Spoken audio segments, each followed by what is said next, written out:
Applying moral theories. So, not surprisingly, one method of moral assessment is to apply a moral theory. This could be a pre-existing theory, such as those built by philosophers over the centuries, like a particular philosopher like Immanuel Kant's categorical imperative, or John Stuart Mill's utilitarianism, or sort of a generic moral theory, which is typically, one created by a philosopher, made sort of, generalized, like utilitarianism in general, or deontology in general.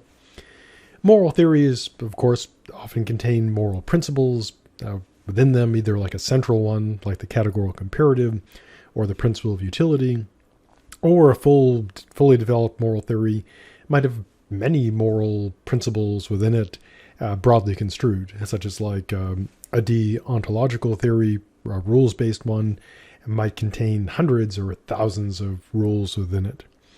So applying a moral theory is essentially a larger scale version of applying moral principles, except instead of just using like a principle, you apply like a theory. So the method involves 4 steps. The first step is presenting and arguing for the relevant aspects of a moral theory. Now, if you're creating your own moral theory, this would involve, of course, creating it.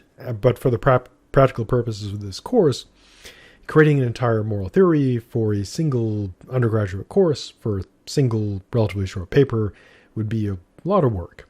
Developing a full moral theory is usually like a dissertation project at least, often like a book project, and sometimes a full lifetime. So generally, if you're going to use this method, you'd be using someone else's pre-built theory. But even in that case, you have to give some reason to the reader why they should accept that theory. Now, it is acceptable to argue within the context of a theory, to look at, for example, what would be the results of applying John Stuart Mill's utilitarianism to, say, a particular issue about privacy or stem cell research. So the first step is presenting and arguing for the relevant aspects of that moral theory. Secondly, there is, of course, what you're going to apply the theory to. And this would involve describing the relevant qualities of that thing, that action, etc.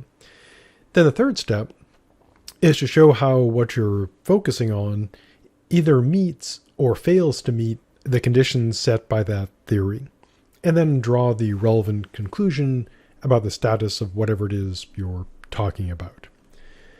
So in terms of building the argument, like many of these, is pretty straightforward. In many cases, the real difficulty lies in establishing the critical premises.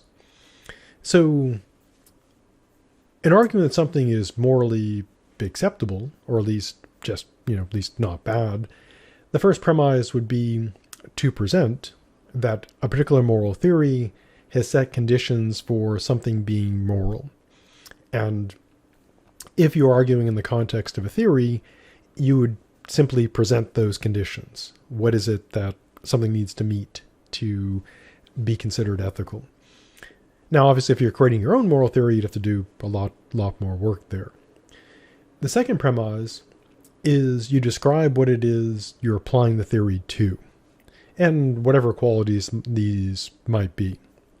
And again, put kind of formally, we'll refer to whatever you're talking about as by the variable x, and say, as we generally do, that it has the qualities p, q, and r, which are just variables for the qualities. Now again, you got to use like particular variables and particular numbers, but this doesn't mean that you always have to have just 3 qualities. You might have like a lot more, and hopefully more than just 3. This is just a stand-in to say that this thing has some qualities. In the third premise, this is where you'd show that these qualities that the thing you're talking about has meet the conditions set by the theory. And then the conclusion would be that it is moral. And so it's very similar to applying a moral principle, except you're applying the entire moral theory. Now, if arguing something's immoral, then you would do a similar thing, except you would say that it doesn't meet the conditions. So one approach would be to say that moral theory sets these conditions for being moral. What you're focusing on has certain qualities, but these qualities do not meet the conditions set by the theory, so it's not moral or is immoral. Now, an alternative way to do this is you could kind of like reverse it and say the moral theory sets conditions for being evil, being immoral or wrong, and show that the thing in question meets the conditions for being immoral or evil. Now, in many cases, you actually won't be applying like an entire moral theory. Strictly speaking, you will just pull like a central principle from that moral theory. As we'll see in the future, many moral theories do just have kind of like a single central principle. Like Immanuel Kant, he has this vast moral theory, spread across a couple books, but he's got the categorical imperative, and it's just a statement of his central moral principle. John Stuart Mill, the famous proponent of utilitarianism, he has the greatest happiness principle. So he has a principle that one would apply if you're using his method. So in many cases, even if you're arguing within a moral theory or using a moral theory, you'd actually be applying a moral principle because you're just picking out the principle rather than the entire theory.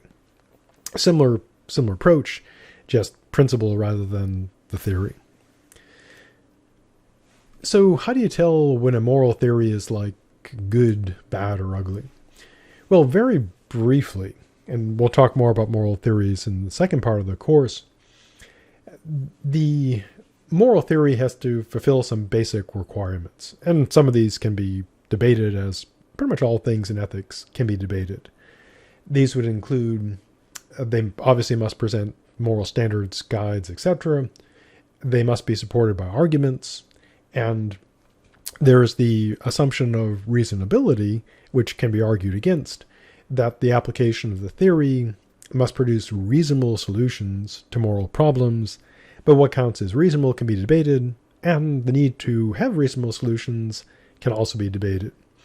And of course, the usual stuff for any theory, be it ethical or scientific or whatever, it's got to be consistent, coherent, plausible, not circular, not suffer from ambiguity and vagueness in key parts, etc., etc.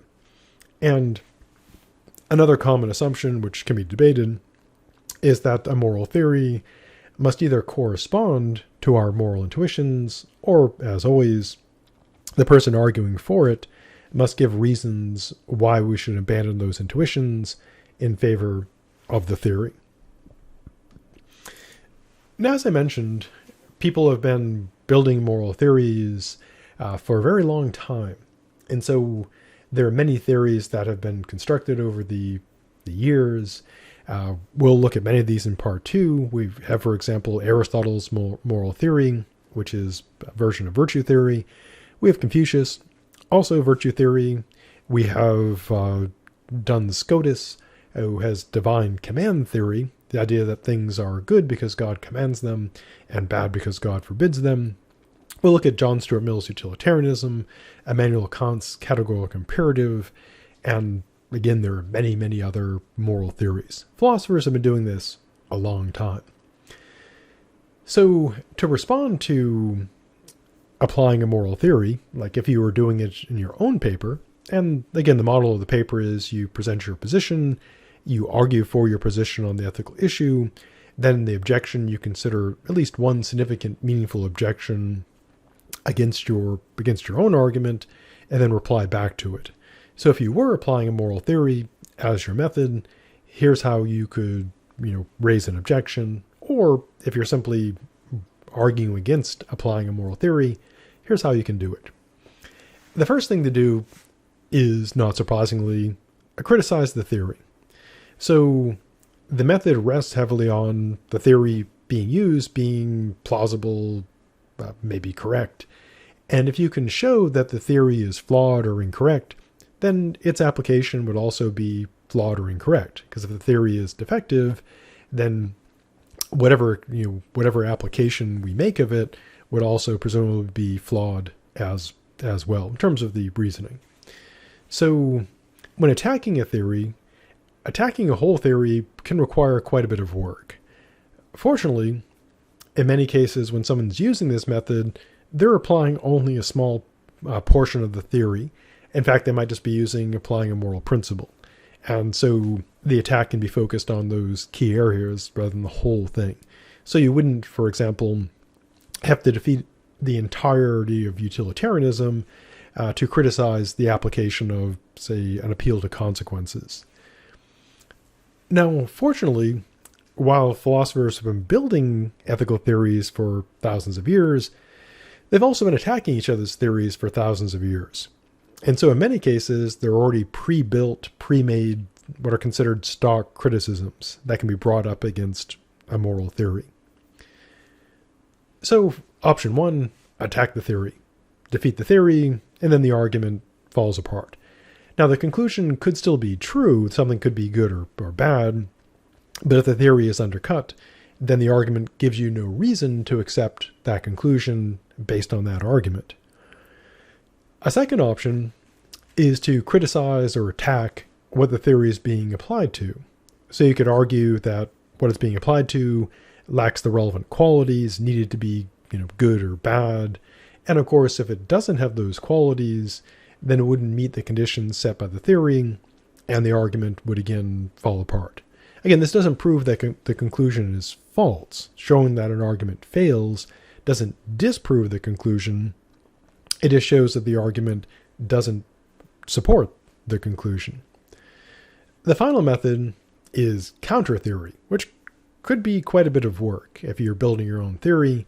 But of course, many of the theories that do exist that philosophers have built over the centuries, many of them are responses to earlier theories.